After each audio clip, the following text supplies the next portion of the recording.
The chamber of the Galactic Council was carved from the heart of a hollowed asteroid, its vaulted ceiling glowing with the artificial light of captured stars. Hundreds of species filled the tiered seats, their languages merging into a single dissonant murmur as attention shifted toward the small delegation seated at the far end. Humanity had finally been summoned before the council, though no one in the room expected much from them. Their presence was treated as a curiosity, a formality to satisfy protocol before judgment was passed. Whispers carried across the amphitheater, some derisive, some mocking. To the elder civilizations gathered, Earth was a minor world that had stumbled into the stars only a handful of generations ago. They had no ancient dynasties stretching back millennia, no galactic conquests to boast of, no record of stability worth respect. Their file in the Council's archives was thin, dominated by accounts of planetary wars, environmental collapse, and a reckless drive to expand without permission. To the others, it was clear, humanity was reckless, unrefined, and destined to burn itself out before it mattered. Yet curiosity lingered. The Council rarely gave floor time to young species, especially ones that still bore the label of provisional member.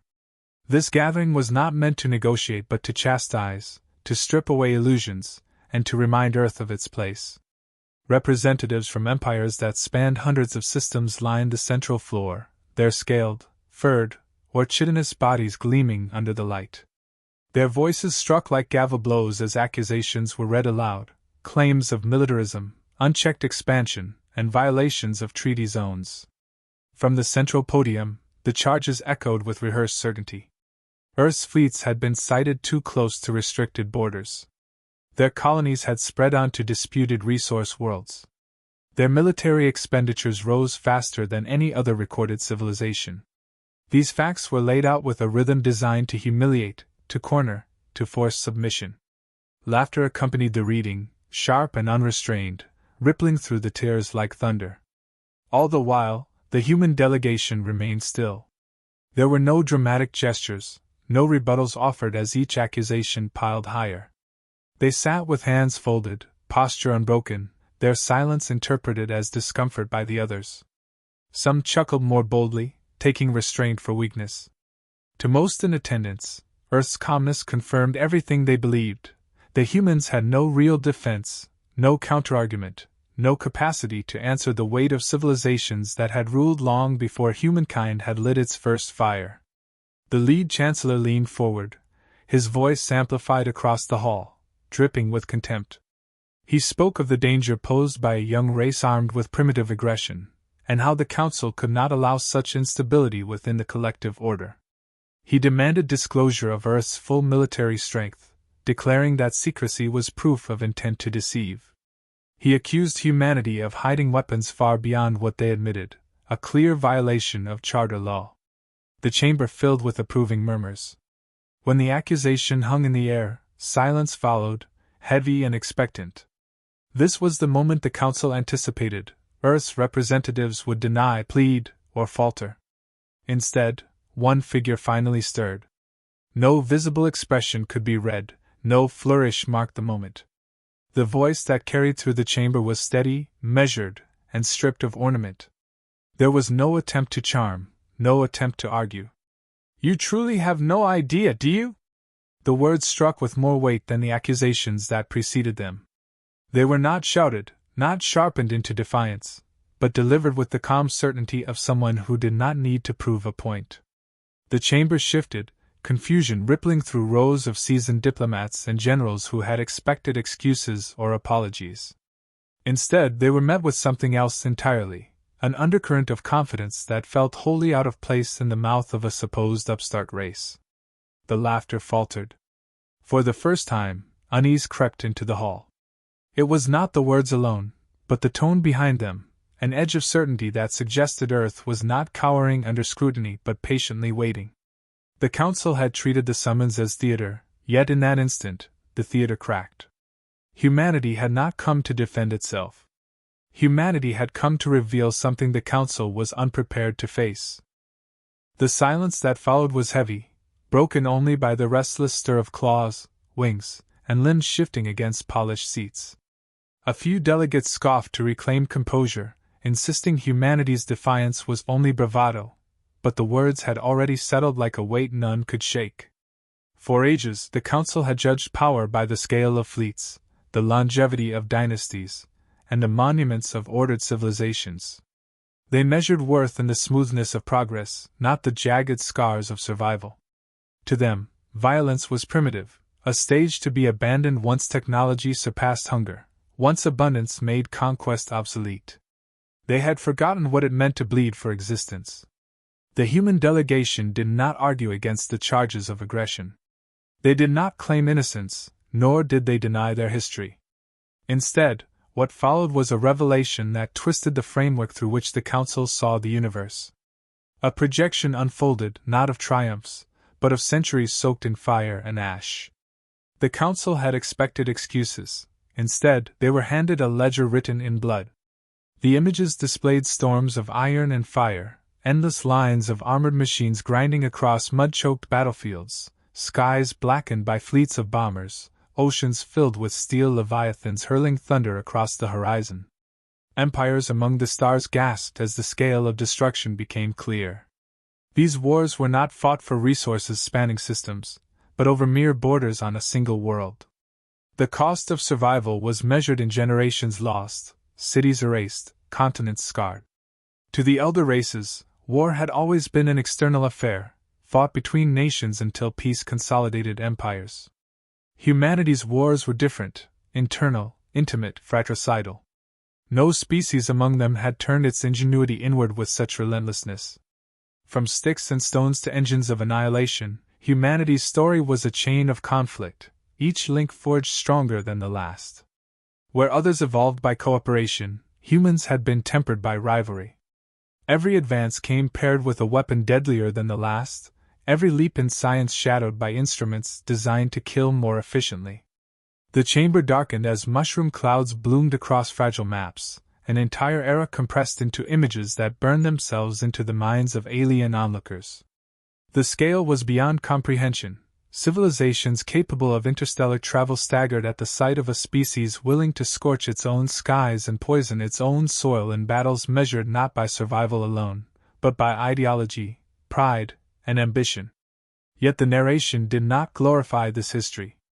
The voice that carried through the chamber was cold, unsentimental. Humanity was not proud of the endless cycle of destruction. They did not romanticize the collapse and rebuilding of empires. They framed it as it was, the crucible from which their endurance was born. 1,000 times they had stumbled to the edge of extinction, and 1,000 times they had clawed their way back. Unlike species that had known peace for eons, humanity had never been allowed that luxury. Attention shifted from machines to the humans themselves. Images of skeletal figures trudging through snow, soldiers locked in mud and filth for years at a time, entire cities dug from rubble to rise again. This was not the story of conquest, but of survival against themselves, against nature, against every barrier the universe placed in their path. They endured famines, plagues, natural disasters, and still found energy to fight one another. Every hardship carved something permanent into their being, resilience that could not be engineered, resolve that could not be legislated, instincts that could not be erased. Biology completed the picture. Predators among prey, their binocular eyes trained to focus, their bodies built not for speed but for endurance, their hands capable of delicate creation and violent destruction alike. Where others tired, humans persisted. Where others fled, humans pursued. Where others sought stability, humans thrived in chaos. Cooperation had evolved not from innate harmony, but from necessity, packs of hunters forced to rely on one another or starve. Trust was not a birthright but a contract forged through shared struggle. The elder races saw this history and recoiled.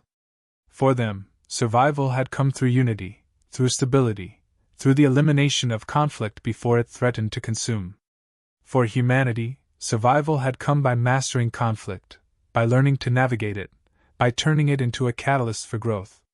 What they had dismissed as barbarism was revealed as adaptation.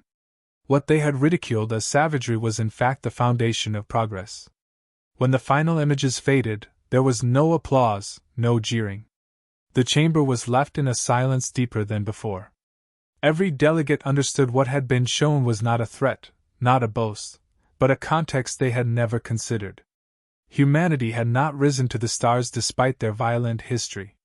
They had risen because of it. And as that truth settled across the chamber, the certainty with which the council had mocked them began to fracture. Murmurs rolled like distant thunder as the council struggled to digest what it had witnessed. Some clung to their pride, dismissing the images as exaggeration, while others sat frozen in thought, realizing their entire framework for measuring civilization had been shattered. But what unsettled them most was that humanity had shown only its past. Nothing had yet been said of its present. The demand for disclosure rose again, sharper this time, laced with unease. If humans had truly carried such a legacy, what weapons did they now wield beyond their world? The chamber pressed for answers, expecting more records, more abstract histories. Instead, what they received was a revelation that changed the atmosphere from ridicule to dread. The projection shifted, displaying orbiting rings of steel glinting against the curve of Earth. Defense grids, compact and layered, bristled with weapon platforms that could track and destroy targets before they ever reached atmosphere. Hypersonic projectiles capable of crossing oceans in minutes blurred across the display, too fast for any shield systems known to the Council. Swarms of autonomous drones poured from launch bays, weaving into formations with mechanical precision, each carrying enough firepower to cripple capital ships. These machines did not require food, did not tire, and operated in silence until ordered to strike. Delegates leaned forward, disbelief cutting into them as the scale expanded. Humanity had built fleets, but not like the grand vessels of the older civilizations. These were smaller, sharper, crafted for efficiency, each one bristling with adaptive systems. Where other empires had grown complacent with towering juggernauts, humans had chosen versatility. Their ships were ugly by council standards, stripped of ornament, designed with one purpose: to win. The showcase did not stop there. The second layer of revelation came with cold precision.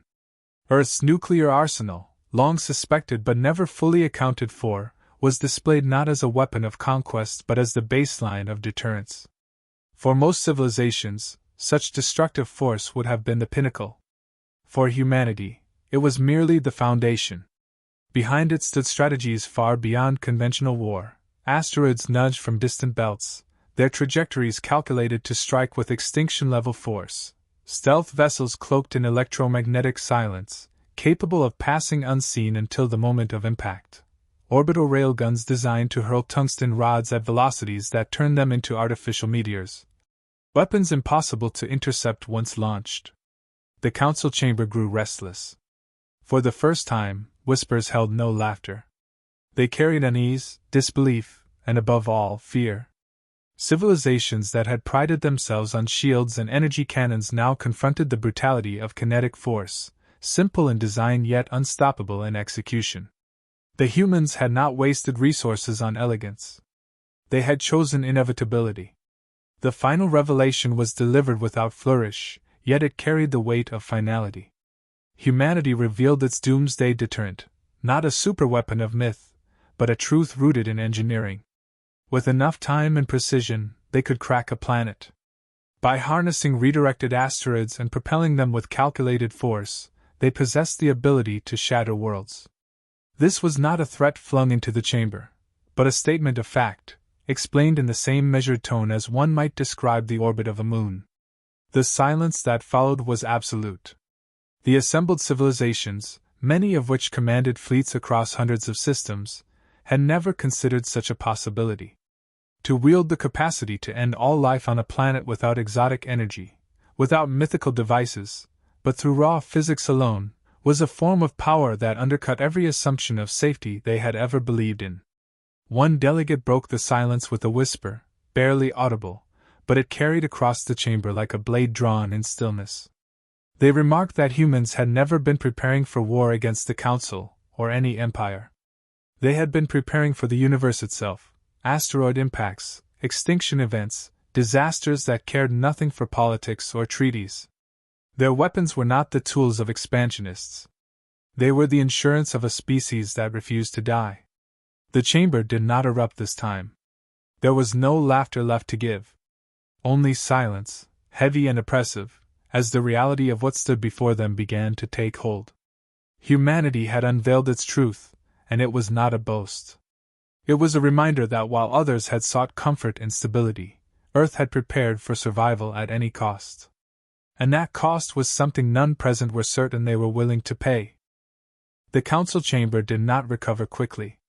Whispers carried across tiers, but no delegate dared raise their voice to its full height. The spectacle of force still burned in their minds, yet what unsettled them most was not the machines of war, but the calmness with which they were revealed. Other civilizations flaunted strength through displays of dominance, through parades meant to intimidate. Humanity had done the opposite. Their strength was presented like a ledger, without arrogance, without plea, as though it required no embellishment. That restraint unnerved the elder species more than any weapon. Questions rose sharply, some demanding sanctions, others calling for immediate restrictions, a few even urging preemptive strikes before humanity expanded further. The calls grew heated, yet no consensus emerged. Fear divided them more deeply than mockery had united them. The longer they spoke, the clearer it became that Earth had shifted the balance of the room. They had not raised their voice, yet every word spoken now revolved around them. When humanity chose to respond, it was not with threats, but with explanation. Their representatives clarified that their weapons existed not to conquer but to ensure survival. The message was delivered in the same calm tone, but the content stripped illusions bare. They explained that their species had lived always at the edge of catastrophe, plagues that erased populations, disasters that darkened skies, wars that threatened annihilation. They had survived not by chance, but by preparing for the worst. Every invention of destruction was matched by an instinct to endure. Their arsenal was not designed to dominate the council, but to guarantee that humanity could never again be pushed to extinction. The paradox was laid plain. Humanity did not revel in war, yet they had learned to wield it with unmatched precision. They sought peace, yet they refused to build that peace on weakness. Their philosophy was simple and terrifying: peace only held if backed by the power to enforce it. To those who had grown complacent under centuries of stability, this concept was foreign, even barbaric. But to humanity, it was the only truth that had ever proven reliable. The explanation expanded beyond weapons. It touched upon mentality, the drive that separated them from those who sat in comfort. Where other species sought equilibrium, humanity thrived on disruption. Challenges were not avoided, they were pursued, for within adversity lay progress. Every hardship carved lessons into them, every disaster forged resilience. They had no ancient dynasties because they had torn them down and built anew. They had no eternal peace because they refused stagnation. Their trajectory was not smooth, but jagged, and it was precisely this jagged path that propelled them forward. Delegates listened, some in fascination, others in growing unease. The calm words painted a portrait of a species impossible to subdue, one that embraced struggle rather than fearing it. Unlike empires that calcified into comfort, humanity remained restless. They were never content with sufficiency. They pushed until the boundaries broke, and when they broke, they pushed further still. This was not a temporary trait of youth but the very marrow of their identity. The chambers shifted as reflection spread. Civilizations that had once seen themselves as eternal now glimpsed the shadow of decline. Where humanity advanced through turbulence, they had stalled in stability. Where humans found strength in scars, they had grown brittle in comfort. The revelation cut deeper than the display of weapons, for it forced every delegate to confront a truth they had long buried: survival was not guaranteed. Safety was an illusion, and they had mistaken it for permanence. The unease transformed into fear, not of humanity's fleets, but of what they represented. A race forged in hardship, unyielding, relentless, immune to despair. The very traits that had been mocked as primitive were revealed as the foundation of power greater than technology alone. Against such a will, empires could collapse, fleets could be dismantled, yet humanity would rise again, because rising was what they had always done. As the last words echoed across the chamber, no voice dared dismiss them as arrogance. For the first time, the council felt the weight of inevitability pressing upon them. They were not staring at an upstart power clawing for recognition. They were staring at a truth that unsettled the order of the galaxy itself. Humanity did not merely possess weapons. They embodied a philosophy of survival so absolute that it rendered every other measure of strength fragile by comparison. And as that realization sank deeper, a single thought rippled through the chamber, unspoken yet undeniable. If this was what humanity became in isolation, what would they become when the galaxy itself became their proving ground? The chamber fractured under the weight of revelation. Panic mingled with calculation as factions drew invisible lines across the tiers. Some voices demanded immediate containment, convinced that delay meant eventual submission to human dominance. Others argued that a war would be suicide, that even victory would leave ruin too costly to bear. The very suggestion of unity that once defined the Council faltered, replaced by fear of what humanity's rise implied for the balance of power. Through the storm of voices, the human delegation remained unmoved. They did not raise their tone, did not match outrage with outrage. Instead, they spoke with the same dispassionate clarity that had carried every revelation. Humanity did not deny that their strength could shatter fleets or raise worlds, but they reminded the Council that this was not their desire.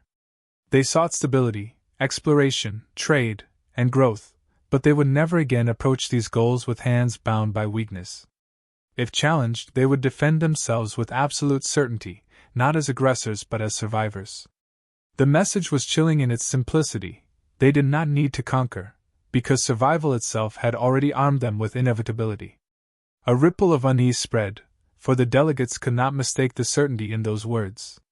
They had faced threats before, pirates, rogue states, even internal wars, but none had spoken with such assurance. Humanity's claim was not a boast but a law of nature, a declaration of fact backed by history, philosophy, and capacity. There was no bravado in their tone, only inevitability. The Council recognized that if pressed, the humans would not hesitate, and hesitation was precisely what every other race depended upon to preserve peace. In private thoughts, many conceded what they would not say aloud. Humanity's strength was not just its machines or weapons, but the unyielding spirit that wielded them. A race that had endured self-inflicted catastrophe and still emerged to reach the stars was one that could not be coerced. The more the Council weighed the cost of conflict, the clearer it became that to strike humanity was to risk their own survival. Victory was not assured, and even if won, it would demand sacrifices none were prepared to make. Slowly, the tide shifted. Where once mockery reigned, now voices urged pragmatism. Humanity could not be dismissed, but neither could they be destroyed without consequence. Some whispered that alliance would bring security, that partnership might yield advancement. For the first time, the word respect began to circulate, not granted willingly, but forced into the conversation by necessity. Respect born not of fear alone, but of recognition that humanity's path could not be denied.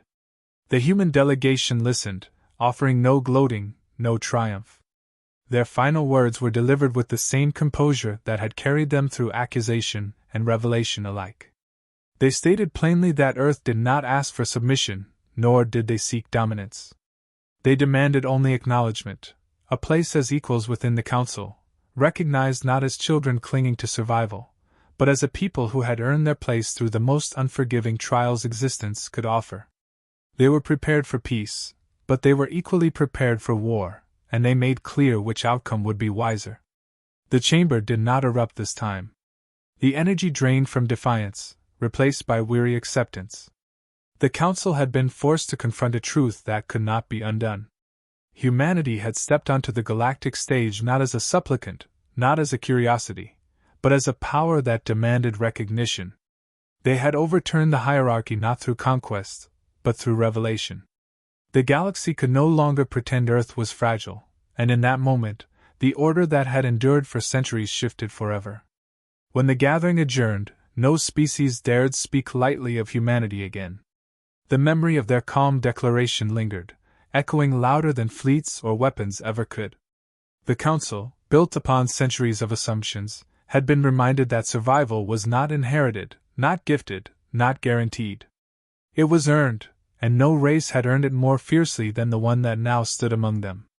And so it was understood, though not written into law, not proclaimed in treaties, that the galaxy had changed. A new balance had been set, not through violence, but through the revelation of a truth too heavy to ignore.